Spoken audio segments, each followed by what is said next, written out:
Okay, so let's talk about international paperwork. I mean, it can feel like a total maze, right? You think you've got everything lined up, your passport, your visa, your birth certificate. But what if I told you that to another country, all those official documents, well, they might as well just be fancy pieces of paper. Today, we're going to slice right through all that red tape and explain the crucial difference between two special stamps, the apostille and the embassy seal. So, if you've ever had that dream of packing up and moving overseas, maybe getting a degree in a different country, or even tying the knot somewhere exotic, then this is definitely for you. Because these are the exact moments in life when document authentication suddenly becomes a very, very real thing you have to deal with. I want you to picture this for a second. You land in your new country, you're all excited to start this new chapter, and you hand over your birth certificate or maybe your diploma, and the official on the other side of the desk just kinda shrugs. They can't accept it. And you're thinking, why not?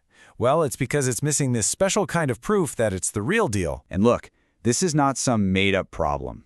This is a real quote from a Reddit user who is trying to move to Belgium, and they learned the hard way that without the right stamp, your documents can be legally worthless. This is the exact challenge we're unpacking today. So why all the fuss? I mean, why can't a government in another country just trust that your U.S. birth certificate is legit?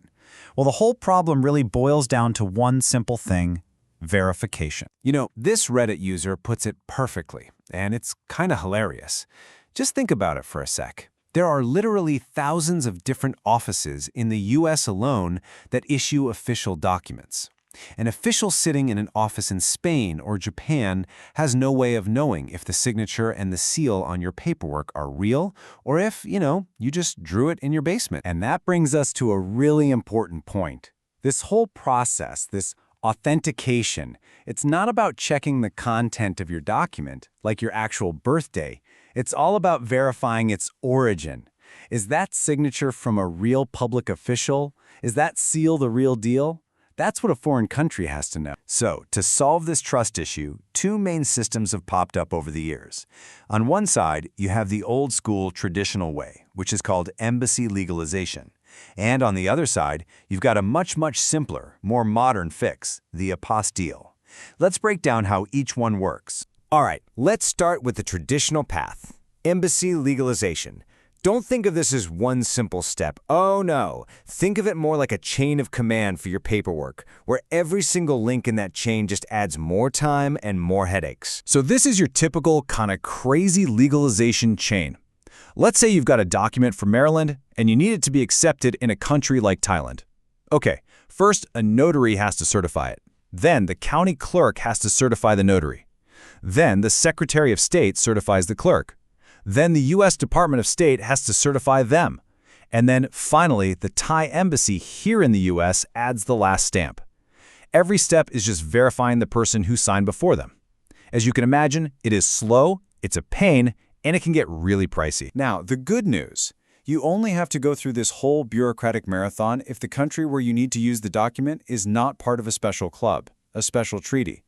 And that treaty is the key that unlocks a much simpler way. And that brings us to the hero of our story, the apostille. Back in 1961, a bunch of countries got together and said, there has to be a better way, and they created a massively simplified system for this exact problem. And the solution they came up with is just elegant. It's so simple. Instead of that whole 5-step chain of command with all the stamps and seals, the entire process gets replaced by just one certificate. This thing right here, the apostille. It's a single, standard form that every other country in the club instantly recognizes. So this agreement, its official name is the Hague Convention of 5 October 1961, abolishing the requirement of legalization for foreign public documents. Yeah, it's a mouthful. So literally everyone just calls it the Apostille Convention.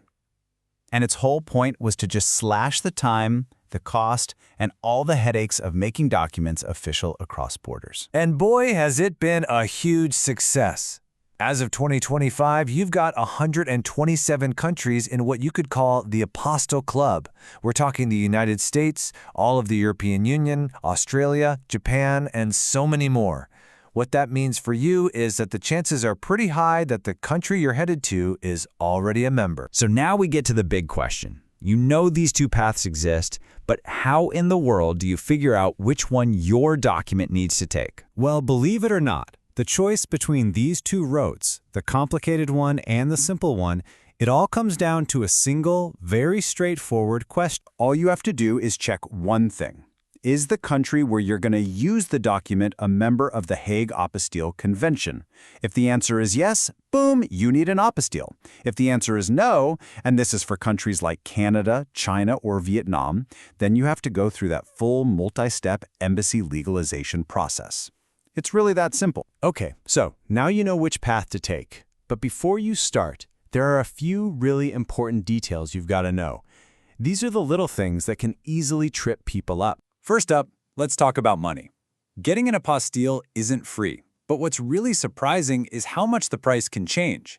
It's all set by the state that issued your document. So, for example, in Alabama, it might only cost you $5, but in Connecticut, that same service is $40. So, yeah, it definitely pays to check the fees ahead of time. Number 2, timing is everything. Now get this, an apostille itself never expires. But, and this is a big but, the country you're sending it to can make up its own rules. Just like this person found out, their Belgian application needed an apostilled birth certificate that was less than 6 months old. So the big takeaway here? Don't get your documents apostilled too far in advance. And third, and this is a huge one, always remember what an apostille actually does.